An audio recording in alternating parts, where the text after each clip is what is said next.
നിങ്ങളുടെ ഇഷ്ട പരമ്പരകൾ എക്സ്ക്ലൂസീവായി സൺ നെക്സ്റ്റ് ആപ്പിലൂടെ തികച്ചും ഫ്രീ ആയി ഇപ്പോഴേ ആപ്പ് ഡൗൺലോഡ് ചെയ്യൂ. ദേവികയുടെ സൗന്ദര്യത്തിൽ കാല് തെറ്റി വീണതുകൊണ്ട് സിദ്ധുവേട്ടൻ മിണ്ടാതെ നിന്നോളൂ എന്ന് അവർക്കറിയാം.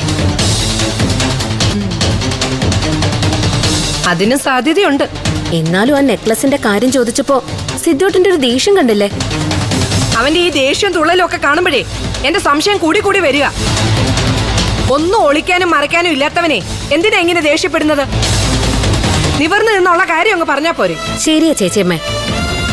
എന്തായാലും നമ്മൾ അനുഭവിക്കാനുള്ള കാശ് അങ്ങനെ കണ്ടവര് കൊണ്ടുപോയി ചെലവാക്കാൻ സമ്മതിക്കരുത്. അത് ഈ പ്രേമ ജീവിച്ചിരിക്കുമ്പോൾ ഞാൻ സമ്മതിക്കില്ല.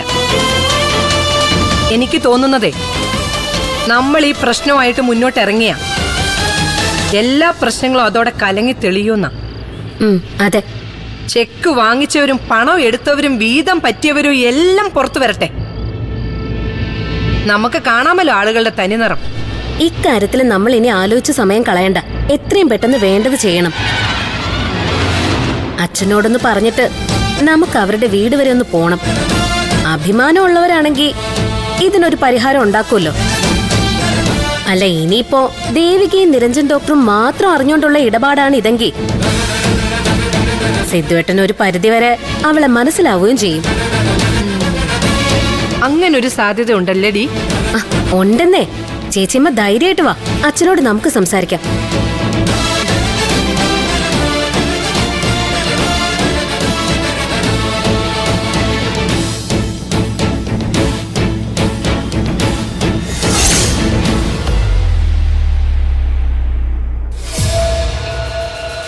അച്ഛനൊന്നും മിണ്ടാതെയുള്ള ഈ ഇരിപ്പൊന്നും നിർത്ത്. ചേച്ചിയമ്മ എന്തായാലും നിരഞ്ജൻ ഡോക്ടറെ കാണാൻ തീരുമാനിച്ചിട്ടുണ്ട്.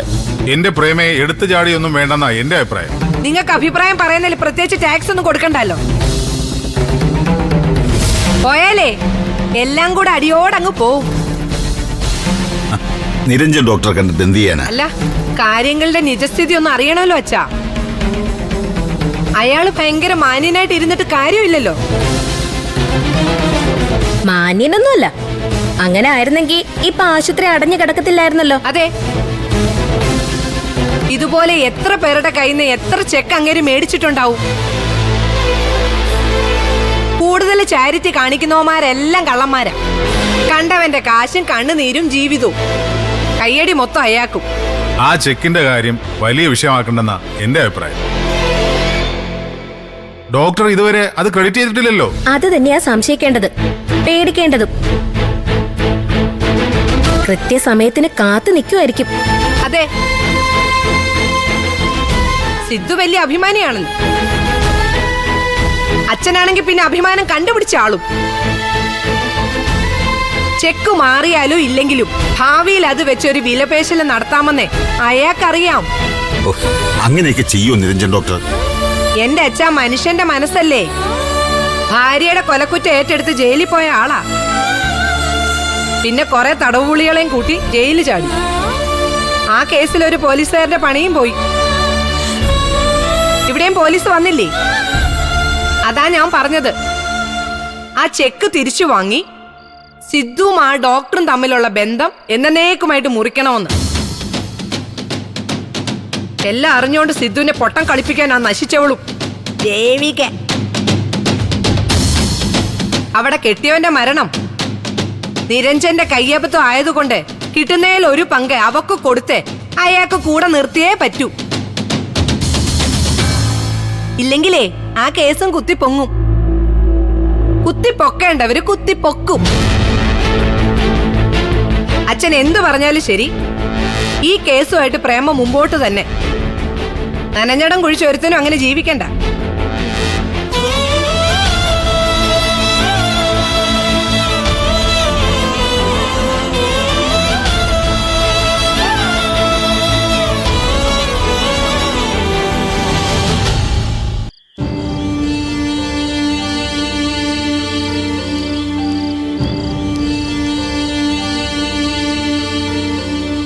ചേട്ടാ, മോളേതാ? ഇവിടെ എങ്ങും കണ്ടിട്ടില്ലല്ലോ. ഞാനൊരു യാത്ര പോകുന്ന വഴിയാ. ഇവിടെ ഒരാളെ കാണാൻ വേണ്ടി ഇറങ്ങിയതാ. ഇനിയൊരു ബസ് വരാനില്ലേ ടൗണിലേക്ക്? 10:15 കഴിയും മോളെ. ചിലപ്പോ അതിലും താമസിക്കും. ഓ കഴിക്കാൻ എന്താ ചേട്ടാ ഉള്ളേ? ദോശയുണ്ട്, പിന്നെ ഓംലേറ്റും. ആ എന്നാ പിന്നെ ദോശ മതി, 2 എണ്ണം.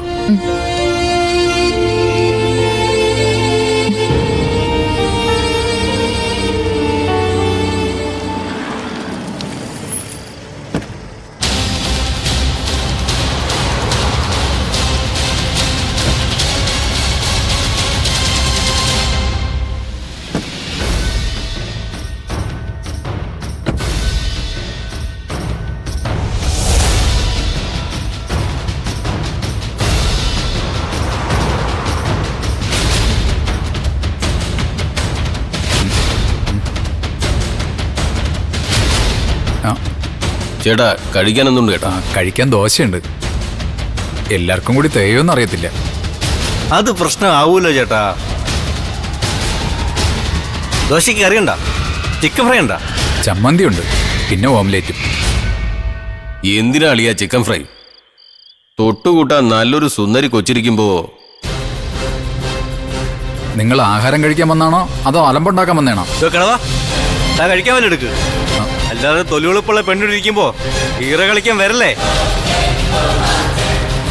വെള്ളത്തിലെടുത്താലേ ആ കിടക്കുന്ന വണ്ടിയുടെ പുറകിൽ തന്നെ കെട്ടി വലിച്ചുകൊണ്ട് ഞങ്ങളങ്ങ് പോകും.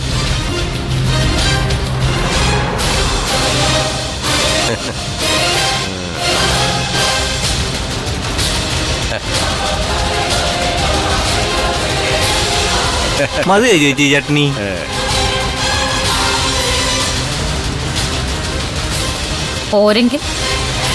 പോരെങ്കിൽ പിന്നെ ചേച്ചിക്ക് സ്പെഷ്യൽ എന്താ വേണ്ടെന്ന് പറഞ്ഞാൽ മതി, അത് തരാം. അതിനാണ് ഞങ്ങളെ ഇങ്ങോട്ട് വിട്ടത്. സ്പെഷ്യൽ ഇങ്ങോട്ട് തരുന്നതിന് മുൻപ് ഞാൻ അങ്ങോട്ട് തന്നാലോ? അയ്യോ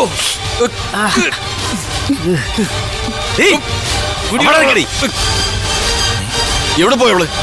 അവളോടെ പോയി.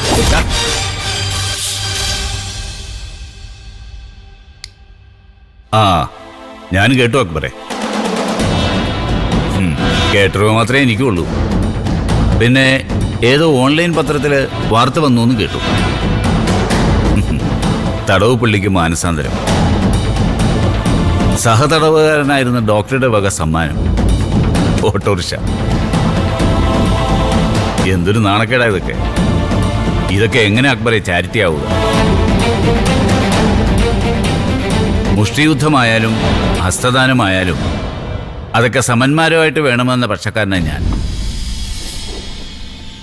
ഇതിപ്പോ സഹവാസം കൊണ്ട് നിരഞ്ജനാകെ മാറിയിരിക്കുന്നു. അങ്ങനെ എനിക്ക് തോന്നുന്നത്.